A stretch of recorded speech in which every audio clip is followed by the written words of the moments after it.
I'm Andrew Moran, Liberty Nation's economics editor. Very, very rocky. Death by government. Drain the swamp.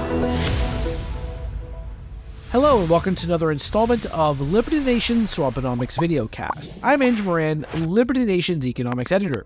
This week, will Bidenomics juice the U.S. labor market? From January to June, the U.S. economy added 1.669 million new jobs. During this span, the country added 380,000 new government workers to the payrolls, accounting for more than a fifth of all new job creation. This level of job creation in the public sectors outpaced several other industries like leisure and hospitality, professional and business services, healthcare, and social assistance. Although, of course, it should be mentioned that the healthcare and social assistance sectors rely heavily on government funding, so indirectly, the government is subsidizing jobs in these areas. Meanwhile, over the past year, government employment levels have swelled by 600,000, representing nearly a fifth of all new jobs in the ultra-strong labor market. But while there are signs that the U.S. labor market is slowing down and becoming less tight, the current administration might not allow this to happen. As President Joe Biden would say, here's the deal. The White House has seen the Inflation Reduction Act, the CHIPS and Science Act, the Infrastructure Investment and Jobs Act pass Congress. These pieces of legislation would hand out massive amounts of money to the private sector, in other words, corporate welfare. In effect, taxpayers are subsidizing the jobs that are being created as a result of the so-called investment. For example, LG and Honda are constructing 2 new plants in Jeffersonville, Ohio. These factories will cost taxpayers approximately $22 billion. But here's the kicker. The new buildings are expected to create 4,200 new positions, which means every new green job will cost taxpayers, get this, $4.3 million. Or, as another instance, in Marshall, Michigan, Ford is collaborating with Chinese battery manufacturer CATL to construct a new plant. Each new green job will cost taxpayers more than $3 million. Here's one more example.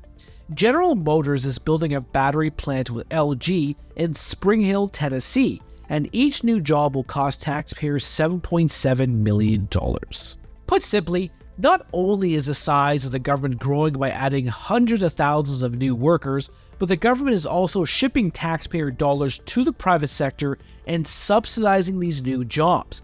Of course, if the government is giving multi-billion-dollar multinational corporations billions in taxpayer money in exchange for jobs, what company would say no?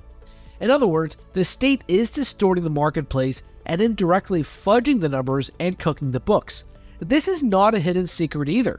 The White House has said that it plans to continue supporting the private sector moving forward. Here's what the White House wrote in a 2022 report, quote, "A core aim of the Biden-Harris administration's economic policy agenda is to restore the public sector as a partner in long-run growth, with a particular focus on the economy's supply side, from physical infrastructure to the vitality of our workforce."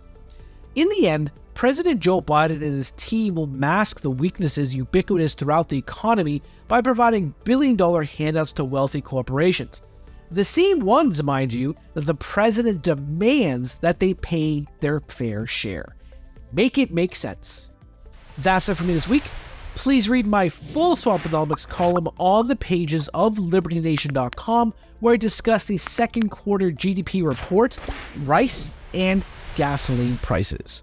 Thank you. Don't get caught up in the media madness. Join our movement for free thinking and free speech at LibertyNation.com. Publishing news and analysis 24/7 with original articles by our team of authors who tell it like it is. Join us each week for online TV shows, The Uprising Podcast, and Liberty Nation Radio. We believe in free thinking and free speech.